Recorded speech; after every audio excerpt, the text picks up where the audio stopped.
ముఖ్యంగా కొంత స్థిరపడిన వాళ్ళు ముందుకు రావాలని చంద్రబాబు గారు పిలుస్తున్నారు, మీరేం చెప్తారు సార్? అన్న ఎన్టీఆర్ ఆనాడు తిరుమలలో అన్నదానం అని మొదలుపెట్టారు. దాతలు ఆనాడు 3 కోట్ల రూపాయలు ఇచ్చారు. ఇప్పుడు దాదాపు 1800 కోట్ల రూపాయలు ఫిక్స్డ్ డిపాజిట్ ఉంది అన్నదానం ట్రస్ట్ కి.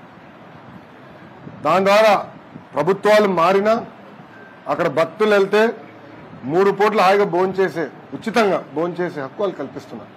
అదేవిధంగా ఎందుకంటే ప్రభుత్వాలు మారినప్పుడు మనం చూసాం, వేరే ప్రభుత్వం పొరపాటున వస్తే ఏం చేశారో మనం అందరం చూసాం. అది జరగకుండా పర్మనెంట్ గా అన్న క్యాంటీన్ అనేది నడవాలి. దానికి ప్రత్యేకంగా ట్రస్ట్ ఏర్పాటు చేద్దాం. ఎవరు దాతలు వచ్చి వాళ్ళు డబ్బులు ఇస్తే బాగుంటుందని గౌరవ ముఖ్యమంత్రి గారు ఇప్పటికీ పిలిపిచ్చారు. దాంట్లో భాగంగా ఒక కుటుంబం ఇప్పటికే 5 కోట్లు 6 కోట్ల రూపాయలు ఇచ్చారు. నెలకి 1 కోటి రూపాయలు ఇస్తున్నారు. మా తల్లి భువనేశ్వరమ్మ కూడా మొన్న గౌరవ మున్సిపల్ అడ్మినిస్ట్రేషన్ శాఖ మార్చులు నారాయణ గారికి 1 కోటి రూపాయలు చెక్ కూడా ఇస్తాం జరిగింది. ఇట్లా అందరూ ముందలు రావాలి. ఇదొక పవిత్రమైన బాధ్యత మంది. ఆకలి లేని ఆంధ్ర రాష్ట్రం తీర్చిదిద్దాల్సిన బాధ్యత మనందరి పైన ఉంది. కలిసికట్టుగా మనం అది సాధించగలుగుతాం. ప్రభుత్వ ఆలోచన ఒకటే, ఒక ట్రస్ట్ ఏర్పాటు చేయాలి, ఫిక్స్డ్ డిపాజిట్ ఉండాలి. ప్రభుత్వాలు పొరపాటున మారినా ఎట్టి పరిస్థితుల్లో అన్నా క్యాంటీన్ అనేది ఆగకూడదు. ఆ లక్ష్యంతో ముందు చూపుతో చంద్రబాబు నాయుడు గారు పిలిపించారు. మీరు విద్యాశాఖ మంత్రిగా ఉన్నారు. మీ యొక్క నియోజకవర్గంలో ప్రభుత్వానికి సంబంధించిన డిగ్రీ కాలేజీలు కానీ పాలిటెక్నిక్ కాలేజీలు కానీ 6th to 10th క్లాస్ సంబంధించి ప్రభుత్వం ఒక్క కాలేజీ కూడా లేవు. సో వాటిని ఏర్పాటు చేసే అవకాశాలు ఉన్నాయా? అమ్మా, ముందల ఇప్పుడు ఉన్న స్కూల్స్ కాలేజెస్ ని బలోపేతం చేసే బాధ్యత నేను తీసుకుంటున్నా. ఎందుకంటే ఇప్పుడు ఆంధ్ర రాష్ట్రంలో చూస్తే ప్రభుత్వ డిగ్రీ కళాశాలలో అడ్మిషన్స్ 50% మాత్రమే ఉంది. సో అడ్మిషన్స్ పెంచాల్సిన బాధ్యత ఒక విద్యాశాఖ మంత్రిగా నా పైన ఉంది. అదేవిధంగా స్కూల్స్ వచ్చేగల ఈ ప్రభుత్వం చేతగానితనం వల్ల గత 2 సంవత్సరాల్లో 2 లక్షల మంది విద్యార్థులు తగ్గిపోయారు ప్రభుత్వ పాఠశాలలు. లోవెస్ట్ ఎవర్కి వచ్చేసాం. గత 10 సంవత్సరాల్లో లోవెస్ట్ ఎవర్కి వచ్చేసాం. సో నాణ్యమైన విద్య అందించాల్సిన బాధ్యత ప్రభుత్వం పైన ఉంది. దానికి టెక్నాలజీతో జోడించి కూడా చేయాలన్న లక్ష్యంతో మేము పనిచేస్తున్నాం. ప్రభుత్వంలో కూడా చాలా క్లియర్గా ఈ ఎంఈఓస్ ఉపాధ్యాయులు టీచింగ్ అవుట్కమ్స్ పైన ఫోకస్ చేయాలి. ప్రైవేట్ రంగంతో పోటీ పడాలని నేను చాలా స్పష్టంగా చెప్పా. ఇన్ఫ్రాస్ట్రక్చర్ మెయింటెనెన్స్ అంతా కూడా ఎస్టేట్ మేనేజర్ అనే పేరుతో మనం కోఆర్డినేట్ చేయాలని ఇప్పటికీ నిర్ణయించుకున్నాం. సో నేను మంత్రి ఇంకా 100 రోజులు కూడా అవ్వలేదు. ఇంకా నాకు సబ్జెక్ట్ మీద గ్రిప్ రావాల్సిన చాలా అవసరం ఉంది. ఎందుకంటే కేజీ నుంచి పీజీ స్కిల్ డెవలప్మెంట్ కూడా నాకు కింద ఉంది కనుక నేను మొత్తం ఇప్పుడు సమీక్షలు చేస్తున్నాను. కొంచెం విద్యా వ్యవస్థని సెట్ చేయాల్సిన బాధ్యత నా పైన ఉంది. తూచా తప్పకుండా నేను చేస్తాను. జగన్ ఎక్కడ మీటింగ్ పెట్టినా ఎక్కడ మాట్లాడినా ముందు మీ శాఖకు సంబంధించి తల్లికి వందనం గురించి మాట్లాడుతున్నారు. 15,000 ఎంతమంది అంతమందికి ఇస్తామని విమర్శ చేస్తున్నారు. దాని గురించి ఆల్రెడీ మీరు అసెంబ్లీలో క్లారిటీ ఇచ్చారు. అయినా కానీ వాళ్ళు విమర్శ చేయడం ఎలా చూస్తారు? జగన్మోహన్ రెడ్డి గారు సైకో అనుకున్న ఇన్నాళ్ళు, ఇప్పుడు ఫేక్ కూడా. అంటే ఒక అబద్ధాన్ని 10 సార్లు చెప్తే నిజమవుతుందని సామెత ఉంది. అట్లా చెప్తా ఉంటారు అబద్ధాలు. అందుకే ఫేక్ జగన్ అని ముద్దుగా పేరు పెట్టిన. మీరు చూస్తే మన ఎన్డీఏ ప్రభుత్వం వచ్చిన తర్వాత రోజుకు ఒక అబద్ధం వాళ్ళు చెప్తారు. ఒక ఉదాహరణ, అంబేద్కర్ గారి విగ్రహం దగ్గర అక్కడ ఏమైంది? అంబేద్కర్ గారి పేరు కన్నా జగన్మోహన్ రెడ్డి గారి పేరు పెద్దగా ఉంది. బాధపడిన కొంతమంది దళిత యువకులు వెళ్ళి అది పీకేశారు. ఏం పీకేశారు? జగన్మోహన్ రెడ్డి గారి పేరు పీకేశారు. తొలగించింది జగన్మోహన్ రెడ్డి గారి పేరు, ఇంకేం చేయలేదు వాళ్ళు. ఒక ఇటుక ఎరగలేదు, అక్కడ ఒక చెట్టుకి ఎలాంటి ఇబ్బంది లేదు. కానీ ఇప్పుడు అది పెద్ద గోల్ చేస్తున్నారు. ఏదో అయిపోయింది. ఈ సభాముగా అడుగుతున్న వాళ్ళందరినీ, విదేశీ విద్య అంబేద్కర్ గారి పేరు పెట్టింది ఆనాటి ప్రభుత్వం, తెలుగుదేశం ప్రభుత్వం. మళ్ళీ అంబేద్కర్ గారి పేరు తీసి జగన్మోహన్ రెడ్డి గారి పేరు పెట్టింది ఎవరు? జగన్మోహన్ రెడ్డి గారి ప్రభుత్వం. దానికి సమాధానం చెప్పండి. అందుకే ముద్దుగా ఫేక్ జగన్ అని పెట్టిన. అబద్ధాలు చెప్తానే ఉంటాడు. 2019 అబద్ధాలు చెప్పే ముఖ్యమంత్రి అయ్యారు. ప్రతిపక్షానికి వచ్చిన తర్వాత కూడా, పులివెందుల ఎమ్మెల్యే అయిన తర్వాత కూడా అబద్ధాలు ఈరోజు చెప్తున్నారు. ఆల్రెడీ సెర్చ్ కమిటీ ఏర్పాటు చేయాలి. త్వరలోనే శాశ్వత వీసీలు ఏర్పాటు చేస్తాం. సెర్చ్ కమిటీ రావాలి, కూర్చోవాలి, అప్లికెంట్స్ కూడా అప్లై చేయాలి. ఆ ప్రక్రియను మొత్తం త్వరగానే పూర్తి చేస్తాం.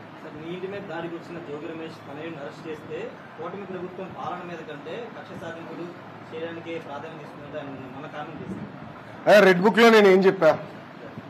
రెడ్ బుక్ గురించి నేను చాలా క్లారిటీ ఇవ్వాలనుకుంటున్నాను ఈరోజు. నా ప్రతి స్పీచ్ చూడండి, ఎవరైతే చట్టాలు ఉల్లంఘించి కార్యకర్తల్ని ప్రజల్ని ఇబ్బంది పెట్టారో వాళ్ళని నేను వదిలిపెట్టాను అని స్పష్టంగా హామీ ఇచ్చాను. మళ్ళీ రిపీట్ చేస్తున్నా, చట్టాలు ఉల్లంఘించిన వాళ్ళు. ఓకే, జోగి రమేష్ గారు అబ్బాయి ఏం చేశాడో ప్రజలు తెలుసుకోవాలి. అగ్రిగోల్డ్ భూమి పత్రాలు తీసుకుని ఫేక్ పత్రాలు సృష్టించి అతని పేరుపై ట్రాన్స్ఫర్ చేసుకుని అమ్మేశాడు. అగ్రిగోల్డ్ బాధితులు చాలా మంది ఇప్పటికీ ఇబ్బంది పడుతున్నారు. వాళ్ళకి రావాల్సిన డబ్బులు ఇంకా చాలా ఉన్నాయి. అగ్రిగోల్డ్ భూముల పైన ఫేక్ పత్రాలు సృష్టించి అమ్మేశాడు, డబ్బులు సంపాదించాడు. అంటే యాక్షన్ తీసుకోకూడదా? తెలుగుదేశం, జనసేన, భారతీయ జనతా పార్టీ ప్రభుత్వం రేపు లిక్కర్లో కూడా యాక్షన్ తీసుకుంటాం, ఇసుక దండాల్లో కూడా యాక్షన్ తీసుకుంటాం. అంటే అడ్డగోలుగా ప్రజల భూమి దోచేసినా మేమేం పట్టించుకోకూడదా? నేను ఆనాడు హామీ ఇచ్చా, ఊరూరు మాట్లాడా ఎర్ర బుక్ గురించి. ప్రజలకి నేను హామీ ఇచ్చా, ఎవరైతే చట్టాన్ని ఉల్లంఘించారో వాళ్ళని నేను వదిలిపెట్టే ప్రసక్తే ఉండదు అని నేను ఊరూరు మాట్లాడాను స్వామి. ఎర్ర బుక్ పట్టుకుని తిరిగా చూపించా ప్రజలకి. అందుకే ప్రజలు మాకు అంత అద్భుతమైన మ్యాండేట్ ఇచ్చారు. దాని ఒక్కోళ్ళే కాదు, అందరం కలిసికట్టుగా పోరాడడం. దాంట్లో భాగంగా రెడ్ బుక్ ఒక మ్యాండేట్ మాకు. నేను ఊరూరు చూపించా రెడ్ బుక్. నేను ప్రతి పబ్లిక్ మీటింగ్ లో చూపించా. ప్రజల నిన్న ప్రతి నియోజకవర్గంలో మేము గెలిచాం. సో ప్రజలు మాకు అంత క్లియర్ మ్యాండేట్ ఇచ్చారు. సో ప్రజలు కూడా చాలా క్లియర్గా ఉన్నారు. ఎవరైతే తప్పు చేశారో వాళ్ళని వదిలిపెట్టొద్దని క్లియర్గా చెప్తున్నారు. అది అమలు చేస్తాం. సార్, మంగళగిరి అంటేనే లక్ష్మీనారాయణ స్వామి గుడి, లక్ష్మీనారాయణ అంటే మంగళగిరి. అలాంటి గుడిలో ఉదయం పూట ఉచిత ప్రసాదం దొరకట్లేదని చెప్పి భక్తులకి ఎన్నో ఫిర్యాదులు వచ్చినాయి. అలానే మెట్ల మార్గం కానీ, పెద్ద కోనేరు కానీ ఈ పనులన్నీ అలానే ఉండిపోయింది. సో వాటి మీద ఏదైనా పరిశీలన చేసే అవకాశం ఉందా? మీ అందరు తెలుసు, ఎన్నికల ముందల నరసింహస్వామి గారు కూడా వ్యక్తిగతంగా నేను కూడా ఆనాడు ఆభరణాలు ఇవన్నీ అందిస్తాం జరిగింది. చాలా మంది నాకు వచ్చి చెప్పారు, మొత్తం గుడిని, కోనేరుని, పానకాల స్వామి కూడా మొత్తం ఆ ప్రాంతం అభివృద్ధి చేస్తే బాగుంటుందని చెప్పారు. నాకు కూడా చాలా మంది వచ్చి ప్రజా దర్బార్లో కలిసినప్పుడు కొన్ని ఫిర్యాదులు ఇచ్చారు. దాని మేరకు మీరే చూసారు, కొన్ని యాక్షన్ కూడా తీసుకుంటాం జరిగింది. గత 5 సంవత్సరాలు అన్ని వ్యవస్థల్ని గత ప్రభుత్వం భ్రష్టు పట్టించింది. అవన్నీ ఒక కొలికి తీసుకురావాల్సిన బాధ్యత నా పైన ఉంది. తొలి 100 రోజుల్లోనే మీరు మార్పు చూస్తారు. గుడికి వచ్చేగల నేను అనేక మందితో మాడుతున్నా, ప్లానర్స్తో డిస్కస్ చేస్తున్నా, ఎలా చేస్తే బాగుంటుంది, అభివృద్ధి ఎలా చేస్తే బాగుంటుంది, గెస్ట్ హౌస్లు, కాటేజీలు ఎక్కడ ఏర్పాటు చేయాలి, భక్తులకి ఎలాంటి ఇబ్బంది లేకుండా మనం గుడిని అభివృద్ధి చేస్తే బాగుంటుంది ఆలోచనతోనే ఉన్నా. వాళ్ళతో చర్చించా. అది త్వరలోనే ఆ మాస్టర్ ప్లాన్ ప్రజల ముందర పెడతా. ఇంకా మంగళగిరి నియోజకవర్గ ట్రాఫిక్ కూడా చాలా పెద్ద సమస్య మనకి. ఆల్రెడీ కేంద్ర ప్రభుత్వ సంస్థతో నేను మాట్లాడాను, వాళ్ళు రమ్మని చెప్పా. కమిషనర్ గారి కాంటాక్ట్ నెంబర్ ఇచ్చాను, అధికారుల నెంబర్ కూడా ఇచ్చాను. వాళ్ళందరూ కూర్చొని ఒక మాస్టర్ ప్లాన్ తయారు చేయమని. అంటే ట్రాఫిక్ మేనేజ్మెంట్ ఎట్లా చేయాలి, ఎక్కడ ట్రాఫిక్ లైట్స్ రావాలి, అండర్ పాస్లు రావాలి, మొత్తం మాస్టర్ ప్లాన్ తయారు చేయాలని లక్ష్యంతో మేము పనిచేస్తాం. అవన్నీ కూడా త్వరలోనే ప్రజల ముందర పెడతాం. వాళ్ళ అభిప్రాయాలు తెలుసుకున్న తర్వాత అవి అమలు చేస్తాం. అనేక సమస్యలు మీ దృష్టికి వస్తే పరిష్కారం అవుతున్నాయి. కానీ గుంటూరు జిల్లాలో ఇప్పుడు ఎన్నికైనటువంటి ఎమ్మెల్యేలు అధికారులతో చాలా సమస్యలు ఎదుర్కొంటున్నారు. మీరు జిల్లా మంత్రిగా రివ్యూ మీటింగ్ ఎక్కువ పెట్టేటటువంటి అవకాశం ఉంది. దాంతోపాటు ఎమ్మెల్యేలతో మాట్లాడుకుంటున్నారు. ఆల్రెడీ శాసనసభ్యులు అందరూ నేను కలుస్తున్నానమ్మా. నా దృష్టికి అయితే ఆ సమస్య రాలేదు. అందరితోనే మాడుతున్నా, నా దృష్టికి అయితే రాలేదు. ఒకరిద్దరు అధికారులు ఇంకా గత ప్రభుత్వంలో ఉన్నారు. అంటే మేము ఏంటంటే కక్ష సాధింపు భాగంగా ఏదో ఆలోచన ఏదో మాకు లేదు. అందరినీ తీసేయాలన్న ఆలోచనలు మేము లేము. ఎవరైతే పని చేయగలుగుతారో, ఎవరైతే బాగా పనిచేశారు గతంలో, వాళ్ళని ప్రోత్సహించాల్సిన బాధ్యత మా పైన ఉంది. ఎవరైతే చట్టాన్ని ఉల్లంఘించి మమ్మల్ని ఇబ్బంది పెట్టారో వాళ్ళని వదిలిపెట్టే పరిస్థితి ఉండదు. అది క్లారిటీగా ఉన్నాను. సో తప్పనిసరి ఇన్ఛార్జ్ మంత్రులు కేబినెట్లో నిర్ణయించి వేస్తారు. దాన్ని బట్టి ఇన్ఛార్జ్ మంత్రి గారు అందరితో కూర్చుని లోకల్గా ఉన్న సమస్యలు పరిష్కరిస్తారు. ఎమ్మెల్సీ ఎన్నిక మీరు దూరంగా ఉన్నారు, పోటీ పెట్టుకోకుండా. కానీ ఆ పార్టీ వాళ్ళు మాత్రం ఓడిపోతాను భయంతోనే వాళ్ళు కట్టాలని సామెత. 164 శాసనసభ్యులు గెలిచిన తర్వాత, ఇది ఎన్డీఏ కూటమి గెలిచిన తర్వాత కూడా వైకాపాకి బుద్ధి రాదు. చంద్రబాబు నాయుడు గారు చాలా స్పష్టంగా నో హార్స్ ట్రేడింగ్, వాళ్ళ పార్టీ వాళ్ళని తీసుకునేదానికి లేదు. ఎవరైనా వచ్చి కూటమిలో చేరాలనుకుంటే రాజీనామా చేసి రావాల్సిందే అని చాలా స్పష్టంగా చెప్పారు.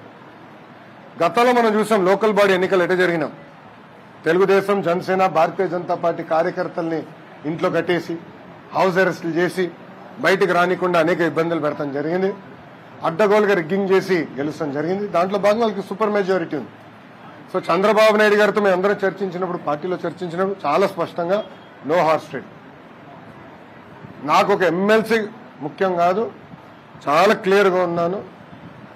ఏమన్నా పార్టీలో చేరాలంటే రాజీనామా చేసి రమ్మని చెప్పండి, అప్పుడే మనం ఏమైనా చేద్దాం తప్ప, లేదంటే ఏదో ఒక ఎమ్మెల్సీ గెలిచేదానికి వాళ్ళని తీసుకుంటే కరెక్ట్ కానే కాదు చాలా స్పష్టంగా చెప్పారు. సార్, వైసీపీ అఫీషియల్గా పార్టీకి సంబంధించినటువంటి వెబ్సైట్లు పెట్టారు. అన్నా క్యాంటీన్లు పైసా వసూలు క్యాంటీన్లుగా మారుతున్నాయి, ప్రజలు డబ్బులతో పెడతామని, ఇప్పుడు క్రెడిట్ మాత్రమే కావాలని టీడీపీ క్రెడిట్ చేసుకుంటుంది, డబ్బులు వసూలు చేస్తున్నాం విధంగా వెబ్సైట్లో డైరెక్ట్ చెప్పే కదా ఫేకు జగన్ అని. ఇప్పుడు అర్థమైంది కదా, ఫేకు జగన్ అంటే అదే కదా. 5 రూపాయలు అన్న క్యాంటీన్, 5 రూపాయలు భోజనం పెడతానని మేము హామీ ఇచ్చాం, అది అమలు చేశాం.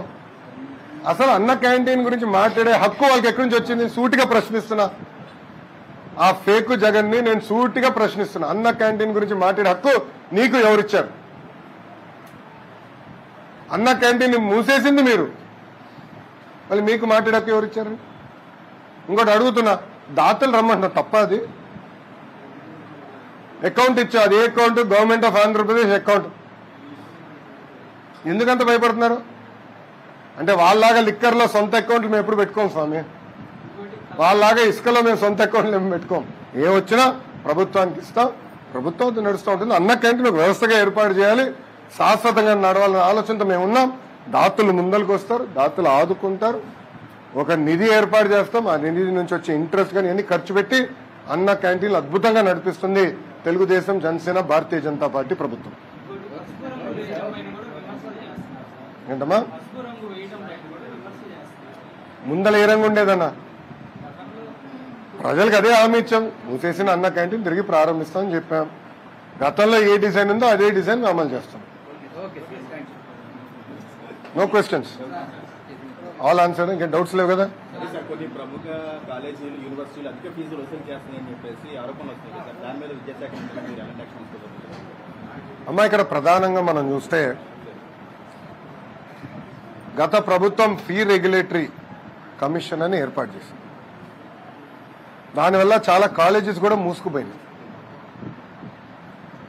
మీరు ఒక్కసారి చూస్తే నాణ్యమైన విద్య అందించాలి, రీసెర్చ్ జరగాలంటే మంచి ప్రొఫెసర్స్ అవసరం. సో నేను కూడా ప్రైవేట్ యూనివర్సిటీస్తో చర్చిస్తున్నా.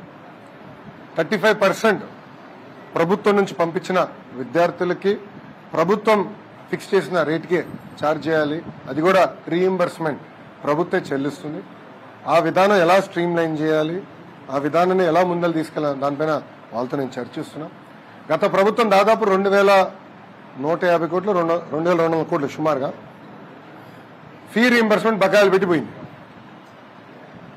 సో ఇప్పుడు చాలా మంది విద్యార్థులు ఇబ్బంది పడుతున్నారు. ముఖ్యమంత్రి గారితో త్వరలోనే మాకు రివ్యూ మీటింగ్ ఉంటుంది, దాంట్లో చర్చిస్తున్నాం. పాత ఫీ రీయింబర్స్మెంట్ విధానం తీసుకొద్దాం అనేది మా లక్ష్యం. సో తల్లిదండ్రులకి, పిల్లలకి ఎలాంటి ఇబ్బంది లేకుండా డైరెక్ట్ గా ప్రభుత్వం ఈ కాలేజ్ యజమాని అకౌంట్లో డబ్బులు వేస్తాం. సో పిల్లలకి ఎలాంటి ఇబ్బంది ఉండదు, వాళ్ళు హాయిగా వెళ్ళి చదువుకోవచ్చు. ఒక నెల అటు ఇటు లేట్ అవుతే అది ప్రభుత్వం బాధ్యత తీసుకుంటుంది. తల్లిదండ్రులకి, పిల్లలకి ఎలాంటి ఇబ్బంది లేకుండా చేయాలనేది మా లక్ష్యం. స్వచ్ఛాంధ్ర కార్పొరేషన్లో ప్రభుత్వంలో జరిగినటువంటి అవినీతి మీద మీరు ఏ విధమైన చర్యలు తీసుకుంటారు? స్టెప్ బై స్టెప్ వస్తాం స్వామి. ఇప్పుడు మా హెచ్ఆర్డీ డిపార్ట్మెంట్ లో కూడా పెద్ద ఎత్తున కుంభకోణాలు జరిగింది. స్కూల్ కిట్ కొనుగోలులో కుంభకోణం జరిగిందని గౌరవ శాసనసభ్యులే శాసన సభ సాక్షిగా, శాసన మండలి సభ్యులు శాసన మండలి సాక్షిగా నన్ను ప్రశ్నించారు. దానిపైన నేను కమిటీ కూడా వేస్తానని హామీ ఇస్తాను జరిగింది. సో గత ప్రభుత్వంలో ఏ డిపార్ట్మెంట్లు చూసినా కుంభకోణం జరిగింది. అవన్నీ ఒక్కొక్కటి సిస్టమేటిక్ గా బయట పెడతాం, ప్రజల ముందలు పెడతాం. తప్పనిసరిగా గతంలో నేను ఇచ్చిన హామీ మేరకు వాళ్ళపైన మేము యాక్షన్ తీసుకుంటాము. థ్యాంక్ యూ అమ్మా. జై హింద్. ఇంకా నిమిషాలు గుడ్. ప్రశ్నించే స్వేచ్ఛ వచ్చింది మీడియా వాళ్ళకి. కరెక్ట్గా చెప్తున్నా కదా. థ్యాంక్ యూ అమ్మా, ఉంటా. Thank you.